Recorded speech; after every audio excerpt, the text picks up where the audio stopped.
ಮಾಡುವಾಗ ಏನಾಗುತ್ತೆ ಅಂದ್ರೆ ನಾವು ಈ ಪಾರ್ಟಿಕಲ್ಸ್ ಎಲ್ಲ ತೆಗೆದಿರ್ಬೇಕು, ನೀಟಾಗಿ ಕ್ಲೀನ್ ಆಗಿರ್ಬೇಕು, ಸ್ಕ್ರಬ್ ಅಲ್ಲಿರೋ ಪಾರ್ಟಿಕಲ್ಸ್ ಎಲ್ಲ ನೀಟಾಗಿ ವೈಪ್ ಮಾಡಿರ್ಬೇಕಾಯ್ತಾ. ಸೊ ಇವಾಗ ಸ್ಟೀಮ್ ಕೊಡೋಣ. ಸ್ಟೀಮ್ ಕೊಡೋದು ಏನಕ್ಕೆ ರೀಸನ್ ಅಂತ ತಿಳ್ಕೊಳ್ಳೋಣ. ಫಸ್ಟ್ ಸ್ಟೀಮ್ ಕೊಡೋದ್ರಿಂದ ಏನಾಗುತ್ತೆ ಅಂದ್ರೆ ನಮ್ಮ ಪೋರ್ಸ್ ಎಲ್ಲ ಕೂಡ ಓಪನ್ ಆಗುತ್ತೆ ಬಿಸಿಗೆ. ಸೊ ಅವಾಗ ನಾವೇನ್ ಮಾಡ್ತೀವಿ, ಈ ಬ್ಲ್ಯಾಕ್ ಹೆಡ್ಸ್ ಮತ್ತೆ ವೈಟ್ ಸೈಡ್ಸ್ ಇರುತ್ತಲ್ವಾ, ಅದನ್ನ ತೆಗಿಲಿಕ್ಕೆ ನಮ್ಗೆ ಹೆಲ್ಪ್ ಆಗುತ್ತೆ, ಪೇನ್ ಸ್ವಲ್ಪ ಕಮ್ಮಿ ಆಗುತ್ತೆ. ಓಕೆ, ಸೊ ಇದನ್ನ ಮಾಡುವಾಗ ನಾನು ಹೇಳ್ದಂಗೆ ಸ್ವಲ್ಪ ಸ್ಟೀಮರ್ ಕೊಡಿ, ಸ್ವಲ್ಪ ಬಿಸಿ ಆಗುತ್ತೆ, ತುಂಬ ಬಿಸಿ ಇಡಬೇಡಿ, ಚೆಕ್ ಮಾಡ್ಕೊಳ್ಳಿ. ಹೈಜಿನಿಕ್ ಪರ್ಪಸ್ಗೆ ಇದು ಕೂಡ ಈ ರೀತಿ ಕೊಡ್ಬೋದು. ಓಕೆ, ಸೊ ಅದಾದಮೇಲೆ ಈ ರೀತಿ ಹೋಲ್ಡ್ ಮಾಡ್ಕೊಳ್ಳಿ. ಒಂದು ಕೈಯಲ್ಲಿ ಕಾಟನ್ ಇರಲಿ, ಒಂದು ಕೈಯಲ್ಲಿ ಟೂಲ್ಸ್ ಇರಲಿ. ಈ ಕಡೆ ಇರೋದು ಬಂದು ನಾವು ಪಿಂಪಲ್ನ ರಿಮೂವ್ ಮಾಡಲಿಕ್ಕೆ ಯೂಸ್ ಮಾಡ್ತೀವಿ.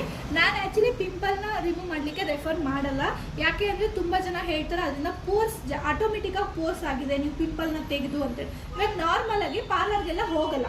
ಸೊ ಅವಾಗ ಏನು ಮಾಡ್ತಾರೆ, ಕೆಲವು ಹುಡುಗಿರಿಗೆ ಪಿಂಪಲ್ ಆಗ್ತಿರುತ್ತಲ್ಲ, ಅವ್ರೇನು ಮಾಡ್ತಿರ್ತಾರೆ, ಗಿಲ್ಲಿ ಗಿಲ್ಲಿ ಗಿಲ್ಲಿ ನೋಡಿ ಈ ಥರ ಪೋರ್ಸ್ಗಳನ್ನ ಮಾಡ್ಕೊತಾರೆ. ಓಕೆ, ಸೊ ಅದಕ್ಕೆ ಪಿಂಪಲ್ಸ್ನ ಯಾವಾಗೂ ತೆಗಿಯಕ್ಕೆ ಹೋಗಬೇಡಿ. ಬಟ್ ಪರ್ಟಿಕ್ಯುಲರ್ ಆಗಿ ತೆಗಿತಾರೆ, ಕೆಲವೊಬ್ರು ತೆಗಿತಾರೆ, ಬಟ್ ನಾನು ರೆಫರ್ ಮಾಡಲ್ಲ. ಅದೇನಾಗುತ್ತೆ, ಪಿಂಪಲ್ಗೆ ದಾರಿಯ ಪೋರ್ಸ್ ಜಾಸ್ತಿ ಆಗುತ್ತೆ, ಹಾಗಾಗಿ ನಾನು ರೆಫರ್ ಮಾಡಲ್ಲ. ಸೊ ಮಾರ್ಕ್ಸ್ ಇದ್ರೆ ನಾವು ಆರಾಮಾಗಿ ಫೇಶಿಯಲ್ಸ್ ಅಥವಾ ಡಿಟಾನ್ ಈ ಥರ ಎಲ್ಲ ಮಾಡಿ ಹೋಗಿಸ್ಬೋದು.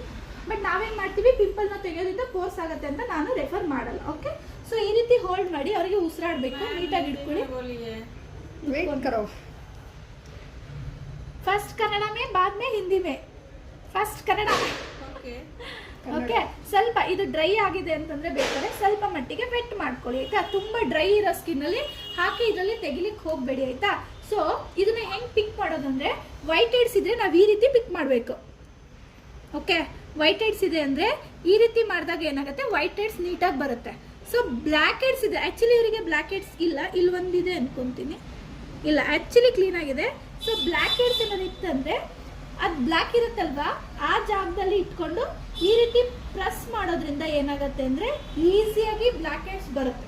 ಸೊ ಬ್ಲ್ಯಾಕ್ ಹೆಡ್ಸ್ನು ನೀವು ವೈಟ್ ಹೆಡ್ಸ್ನು ಒಂದೇ ರೀತಿ ತೆಗಿಬಾರ್ದು. ವೈಟ್ ಹೆಡ್ಸ್ ಮಾಡೋದೇನಿದ್ರು ಈ ರೀತಿ ಮಾಡಿದ್ರೆ ವೈಟ್ ಹೆಡ್ಸ್ ಬರುತ್ತೆ, ಬ್ಲ್ಯಾಕ್ ಹೆಡ್ಸ್ ಹತ್ರ ಈ ರೀತಿ ಪ್ರೆಸ್ ಮಾಡಿ ಹಿಡ್ಕೊಂಡಾಗ ಏನಾಗುತ್ತೆ, ನಿಮಗೆ ಈಸಿಯಾಗಿ ಬ್ಲ್ಯಾಕ್ ಹೆಡ್ಸ್ ಬಂದ್ಬಿಡುತ್ತೆ. ಅವಾಗ ಯಾವುದೇ ಥರ ಪೇಯ್ನ್ ಆಗಲ್ಲ. ನೀವೇನು ಮಾಡ್ತೀರಾ, ಇರೋ ಜಾಗದಲ್ಲೇ ಹಾಕಿ ಹಾಕಿ ಹಾಕಿ ಹಾಕಿ ಮಾಡ್ತೀರಾ, ಬರೋದೇ ಇಲ್ಲ, ಫುಲ್ ರೆಡ್ಡಿಶ್ ಆಗಿಬಿಡುತ್ತೆ ಮೂಗು. ಓಕೆ, ತೆಗಿಲಿಕ್ಕೂ ಕೂಡ ಕೆಲವೊಂದು ಟ್ರಿಕ್ಸ್ ಥರ ಇರುತ್ತೆ, ಅದನ್ನ ಫಾಲೋ ಅಪ್ ಮಾಡಿ. ಓಕೆ, ಸೊ ಅದಾದಮೇಲೆ ಒಂದ್ಸಲ ಚೆಕ್ ಮಾಡಿ ಇದೆಯಾ ಅಂತ. ಸೊ ಅದಾದಮೇಲೆ ಲೋವರ್ ಲಿಪ್. ಓಕೆ, ಇಲ್ಲಿ ಕಂಪಲ್ಸರಿ ಇರುತ್ತೆ ಲೋವರ್ ಲಿಪ್ಪಲ್ಲಿ.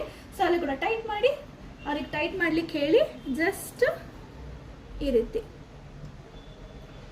ಸೊ ಇವರಿಗೇನು ಅಷ್ಟಾಗಿಲ್ಲ, ಸೊ ಹಾಗಾಗಿ ಅದಾದಮೇಲೆ ಲೋವರ್ ಲಿಪ್ ಬಿಡಿ, ಲಿಪ್ಸ್ ಬಿಡಿ. ಈ ಲಿಪ್ ಲೈನಲ್ಲಿ ಇರುತ್ತೆ, ಚೆಕ್ ಮಾಡ್ಕೊಳ್ಬೇಕು, ಇಲ್ಲಿದೆಯಾ ಚೆಕ್ ಮಾಡಬೇಕು. ಬಟ್ ಈ ಕಡೆ ಎಲ್ಲ ಇತ್ತಂದ್ರೆ ತೆಗಿಲಿಕ್ಕೆ ಹೋಗಬೇಡಿ. ಸ್ಕ್ರಬ್